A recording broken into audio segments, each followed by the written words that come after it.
ಕನ್ನಡಿಗರ number 1 choice Kannada matrimony. ಆಮೇಲೆ ನಮಗೆ ಭಯ ಬೀಳಿಸೋದು. ನೋಡಿ ಈಗ ನೆಕ್ಸ್ಟ್ ನಿನ್ನೆ ಇನ್ನೊಂದು ಅದೇ ಟೈಮಿಗೆ ಸಮೀರ್ MD ಅವರ ಪೂರ್ತಿ ಮನೆಯನ್ನು ಸುತ್ತುವರೆದಿದ್ದಾರೆ. ನಿನ್ನೆ ಬೆಂಗಳೂರಿನಲ್ಲಿ ಧರ್ಮಸ್ಥಳದ ಪೊಲೀಸರು, ಬೆಂಗಳೂರು ಪೊಲೀಸರು ಸಮೀರ್ MD ಮನೆಯನ್ನು ಕಂಟಿನ್ಯೂಸ್ 4-5 ಅವರ್ಸ್ ಸುತ್ತುವರೆದಿದ್ದಾರೆ. ಬೇಲ್ ಆಗಿದ್ದಕ್ಕೆ ವಾಪಸ್ ಬಂದಿದ್ದಾರೆ. ಇಲ್ಲಂತಂದ್ರೆ ನಿನ್ನೆ ಅವನು ಅರೆಸ್ಟು. ಮತ್ತು ನಿನ್ನೆ ನಾನು ಸಹಕಾರ ಕೊಟ್ಟಂಥವನ್ನ ಅರೆಸ್ಟ್ ಮಾಡ್ತೀವಿ ಅಂತ ಹೇಳ್ತಾ ಇದ್ದಾರೆ.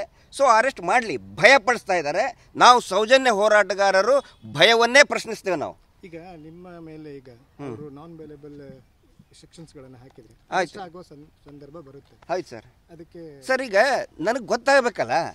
ಹೌದು, ನನ್ನನ್ನು ಅವರು ಯಾವುದೋ ಒಂದು ಕೇಸಲ್ಲ, ನಾನು ಒಬ್ಬ ವ್ಯಕ್ತಿ, ಈ ದೇಶದ ಪ್ರಜೆ ನಾನು. And I have every right to know what cases, ಯಾವ ಕೇಸಸ್ಸು, ಯಾವ ಪ್ರಕರಣದ ಮೇಲೆ ನನ್ನನ್ನು ಬಂಧನ ಮಾಡ್ತೀರಿ ಕೇಳೋ ರೈಟ್ಸ್ ಇದೆ.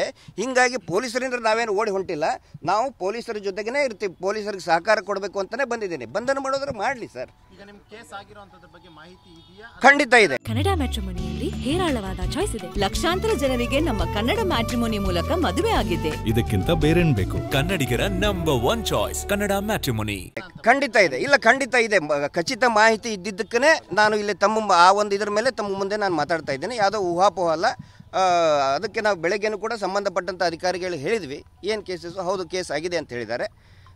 ನೋಡೋಣ. ಕಳೆದ 20 ದಿನಗಳಿಂದ ಎಷ್ಟು ಪ್ರಕರಣಗಳು ನಿಮ್ಮ ಮೇಲೆ ದಾಖಲಾಗಿದೆ ಸರ್? ನಿನ್ನಿಲ್ದ ಮೊನ್ನೆನೂ ಕೂಡ ಬೆಳಿಗ್ಗೆ 1:30ವರೆಗೆ ನಂದು ಎನ್ಕ್ವೈರಿ 4 ಕೇಸು ಕಂಟಿನ್ಯೂಸ್, 4 ಎಲ್ಲವೂ ಕೂಡ ಫೇಕ್ ಕೇಸ್. 4 ಕೇಸ್ FIR ಮಾಡಿದ್ದಾರೆ, ರಿಜಿಸ್ಟರ್ ಆಗಿದೆ.